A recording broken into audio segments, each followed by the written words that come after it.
Endeavors, stories powered by UNC Research. An unexpected colleague. Mohammad Jarrahi wants to create symbiosis between humans and AI to improve workplace processes. By Alyssa LaFaro. February 23, 2024. Optimists believe AI will be powerful enough to run the world one day.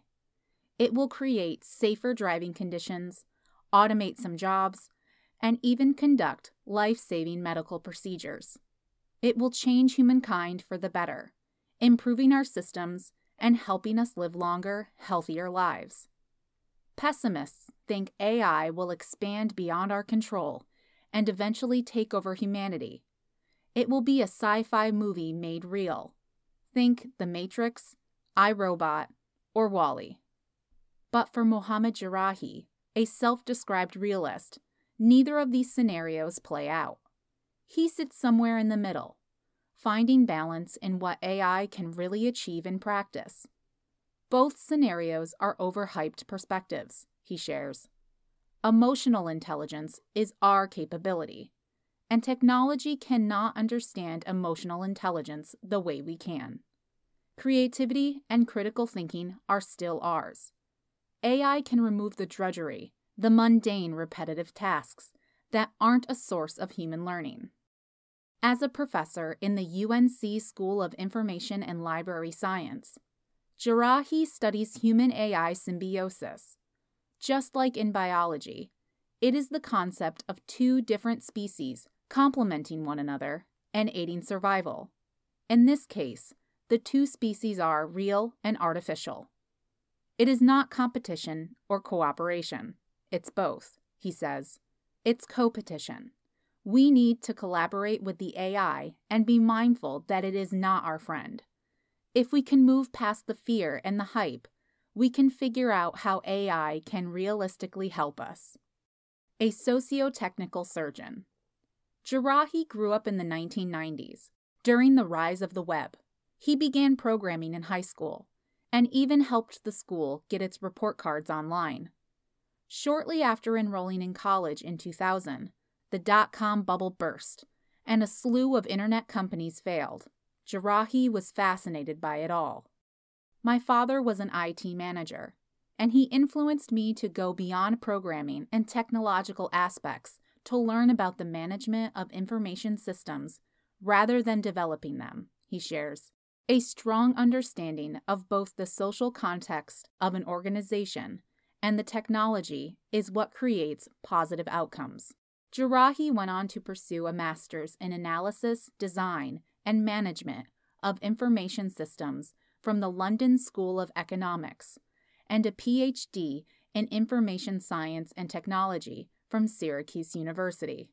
Now, Jarrahi studies how information systems, technologies that inform our life and work, play a role in shaping relationships, culture, organizational structure, and team dynamics in the workplace. He wants to understand how AI is changing these spaces and what that means for the future of work. Jarrahi's research in this space is largely influenced by the socio-technical tradition.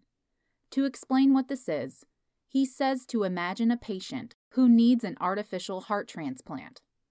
Bioengineers develop the new heart and have the most knowledge about how it works, but they don't know how to install it. That's where the surgeon comes in. I tell my students, you are the surgeon. That's the socio-technical researcher, he says. You need to understand the technology, the heart, and how to transplant that technology into a bigger organic system. Human versus AI. Jarrahi's research unpacks why AI systems should be designed to strengthen human contributions in the workplace, not replace them. AI is a very powerful horse that you must first tame, but you can hop on it now and go very fast, he says. It's a process of taming and taking advantage of the horse. The minute you don't pay attention, the horse will bring you down. Inspired by J.C.R. Licklider, a psychologist and computer scientist who coined the term man-computer symbiosis In 1960, Jarrahi brings the concept into the 21st century and creates his own version, human-AI symbiosis. He points to a recent study using images of lymph nodes to detect cancer as an example. A strict AI approach for processing the images led to a 7.5% error rate, while pathologist examination had a 3.5% error rate. But when the AI and human doctors combined their efforts, that number was reduced to 0.5%. One of Jarrahi's most cited papers, to date, is Artificial Intelligence and the Future of Work, Human-AI Symbiosis in Organizational Decision-Making, published in the academic journal Business Horizons, which awarded it Best Article of 2018. In it, he defines two types of workplace decision-making, analytical and intuitive. The former involves collecting and analyzing information with reason and logic, tasks that AI technology excels at. Intuitive decision-making requires imagination, creativity, and gut instincts, intruistically human characteristics. Then, he describes three big challenges organizations face and the human and AI traits required to solve them: uncertainty, complexity, and equivocality. Uncertainty is when a decision presents many alternatives and unforeseen outcomes. Imagine a company looking at two possible corporate investors.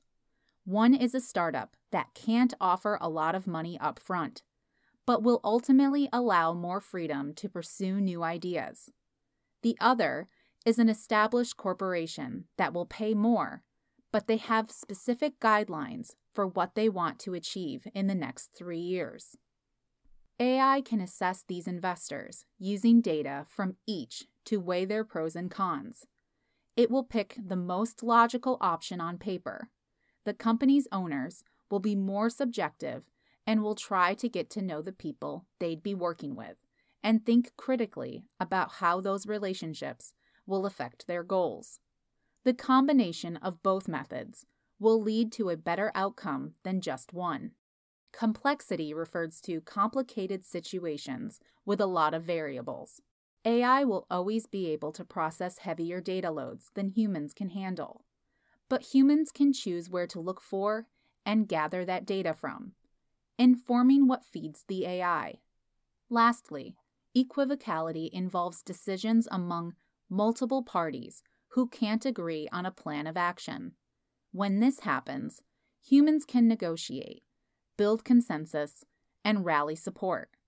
AI can analyze those sentiments and provide diverse interpretations.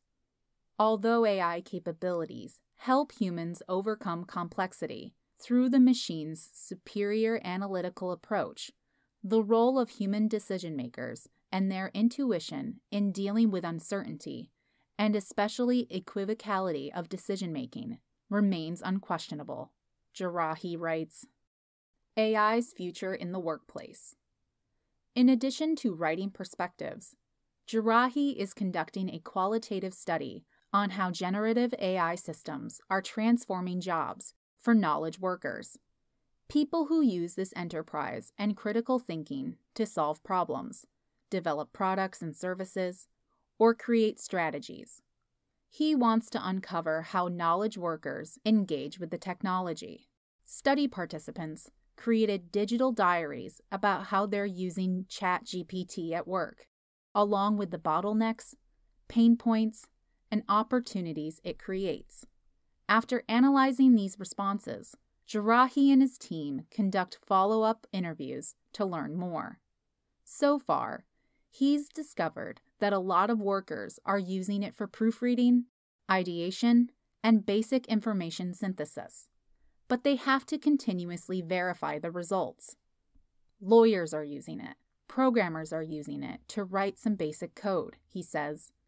The idea is you need a knowledge worker to use that piece of advice, text, or code to embed it into a bigger organizational process.